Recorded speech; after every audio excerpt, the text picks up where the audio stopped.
খুব ধুনীয়া আমাৰ আসাম এগ্ৰিকালচাৰ ইউনিভাৰ্চিটি আৰু আমাৰ ভাইচ চেঞ্চেলৰ সাহেব ডক্টৰ ডেকা আৰু গোটেই টিমটো খুব ধুনীয়া কাম কৰি আছে আৰু ৰিচাৰ্চ আৰু আমাৰ গৱেষণা কৰি আছে আৰু বিশেষকৈ ধান খেতি সংক্ৰান্তত মোক দেখাইছে কি কৰি আছো আমাৰ ইণ্ডিজিনাছ ভেৰাইটিজ আমাৰ নিজৰ অসমৰ যিকেইটা পুৰণা যিকেইটা আছে ধান খেতি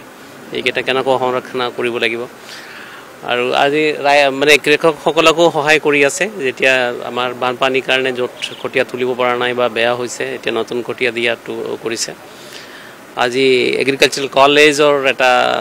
ভাল দিন এটা আছে 78 ফাউণ্ডেশ্যন ডে গতিকে ফাউণ্ডেশ্যন ডেত মই ভাগ ল'বলৈ আহিছোঁ মোক আমন্ত্ৰণ কৰিছে তাৰ কাৰণে ধন্যবাদ দিছোঁ যোৰহাটত আমি চাম আমাৰ কিবা ডেভেলপমেণ্টেল স্কিম আছে একবাৰ ইনস্পেকশ্যন কৰি ল'ম কোনটো কাম চলি আছে কিমান প্ৰগ্ৰেছ হৈছে কেইটা চাম এতিয়া দিব আমাৰ 15 জনক দিব এতিয়া